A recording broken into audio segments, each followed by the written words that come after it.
Bonjour à tous, deuxième vidéo qui vous parle de la soirée australienne. On va parler maintenant du combat qui a eu lieu entre Nina Hughes et Shernicka Johnson, en titre, une fois de plus, une ceinture mondiale, la WBA chez les poids coqs. Alors je ne peux pas vous parler de ce combat sans vous dire qu'il s'agit d'une revanche, puisqu'elles se sont affrontées une première fois en 2024, en sous-carte, d'un certain Lomachenko versus Kambosos. Ce qui s'est passé à l'époque, c'est encore une fois un drama dont seule la boxe anglaise a le secret. À l'issue d'un combat qui restait assez disputé entre Nina Hughes et Shernicka Johnson, le verdict est annoncé et là, vladadam, l'annonceur se trompe. Remains undefeated, 7 with the 3 scorecards, but Hughes remains champion. Judge Oliveira scores the competition 95-95 for your winner by majority, fighting out of the blue corner. Oh, he made a mistake. Oh my lord. L'annonceur, le mec, c'est ton taf. T'as une mission pour la soirée, on te donne un papier, c'est écrit, tu dois juste lire qui est la championne, qui est déclarée championne. Et le mec, il se trompe, donc il déclare Nina. Et puis il se rattrape après, il dit non, en fait, non, c'est Shernicka. Donc ça fait tout un drama, parce qu'en plus, comme le combat était plus serré, on rentre de suite dans la polémique, et patati et patata. Et puis Shernicka Johnson, elle est connue pour avoir porté une tenue plus que suggestive, on va dire ça. Donc on l'aime plus ou moins aussi. Et donc bref, on en était là. Alors, maintenant, cette revanche, il faut quand même que je vous rappelle 2-3 trucs. Dans le profil des combattantes. Alors Nina Hughes, elle a 42 ans, c'est une Britannique, une Anglaise. En face d'elle, Shernicka Johnson, elle boxe depuis, je crois, son adolescence, 15 ans. Depuis qu'elle a 15 ans, je veux dire. Et contrairement à ce qu'on pourrait penser, pour le coup, l'expérience est davantage du côté de Shernicka que de Nina. Nina, elle a 8 combats, je crois, donc il n'y a pas photo. Alors, ce combat, déjà, ça commence à m'énerver, moi, un peu dès le début. Parce qu'il y a énormément d'accrochage.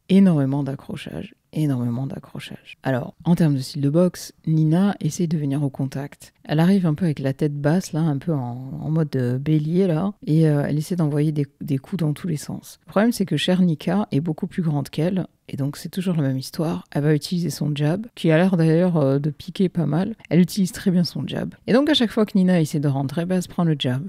Qu'est-ce qu'on fait dans ce cas-là ? On tourne. Surtout quand on est plus petite de taille, l'idée c'est de surtout pas rester en ligne, parce qu'évidemment on est à portée du jab de son adversaire. Donc ce qu'il faut faire, c'est tourner, c'est pivoter, pour s'éloigner de ce jab et s'éloigner aussi du bras arrière. Et puis trouver des angles pour arriver à taper au corps. C'est ça un petit peu la stratégie habituelle qu'on voit dans des boxeuses qui sont plus petites de taille. Et ça, Nina va arriver à le faire, mais plutôt sur la fin et vraiment occasionnellement. Parce que pour arriver à faire ça, il faut aussi avoir un certain rythme. Or, en l'occurrence, Shernicka, c'est elle qui impose le rythme. Et elle impose pas mal de pression. Donc Nina, à court de solutions, va avoir tendance à énormément s'accrocher. Elle va prendre des coups au corps, à la tête. C'est d'ailleurs sur un choc de tête que Shernicka va lui casser le nez. Et dès le 3e round, on voit son coin se rend compte qu'il y a l'écart est beaucoup trop important. Il lui demande de réagir. Alors après, j'ai été marquée par ce qui s'est passé entre le round 5 et 6, où le coin de Nina lui dit, j'ai cru entendre en tout cas, tu vaux mieux que ça. Et la réponse de Nina, c'est non. Ça, c'est terrible. Ça, c'est terrible ce moment-là. Son coin lui dit, you're better than this. Et elle dit no. C'est incroyable. C'est terrible. Vous imaginez ce qui se passe dans la tête d'une boxeuse qui est assise dans son coin, dans un combat où elle s'en sort pas, avec une adversaire qu'elle a déjà affrontée avant, dont elle a été annoncée gagnante, pour finalement avoir l'annonceur qui s'est trompé, finalement c'est plus elle, tout ça là, toute cette animosité en plus, et elle ne s'en sort absolument pas. Elle est pas chez elle, elle est en Australie, donc elle a pas la salle pour elle, et en plus, à ce moment-là, ton coin te dit, tu vaux mieux que ça, et toi déjà tu réponds non. Ça veut dire, ça y est, j'ai pas de solution, c'est mort, quoi, je sais pas quoi faire. Et tu repars, t'étais au round 6, quoi. Donc elle repart, et c'est reparti, quoi, elle s'en prend plein la tête, et là, elle commence à se retrouver vraiment dos aux cordes. Donc là, ça devient terrible, et elle s'accroche, et je pense que là, son camp comprend que stop. En fait, là, c'est foutu, elle a pas de solution, et elle fait que s'accrocher, et puis elle leur a dit non, en fait, quand ils lui ont dit, je sais pas, mais c'est terrible quand t'es dans le coin avec ta boxeuse, et qu'elle te dit non. En gros, je peux pas, quoi, tu sais même pas comment l'aider. Et donc, au final, ils vont faire ce qu'il faut faire dans ces cas-là pour qu'elle évite de se prendre un énorme chaos, parce que pas oublier qu'elle a 42 ans aussi. Et donc, ils vont jeter l'éponge. Ils jettent l'éponge. Shernica Johnson reste la championne WBA en poids coq. Et puis, voilà, je pense que dorénavant, elle va chercher l'unification. Eddie Hearn a déjà parlé après le combat d'essayer de faire une unification contre... j'ai oublié son prénom, mais c'est Metcalf, dont je vous avais parlé aussi dans ma vidéo précédente.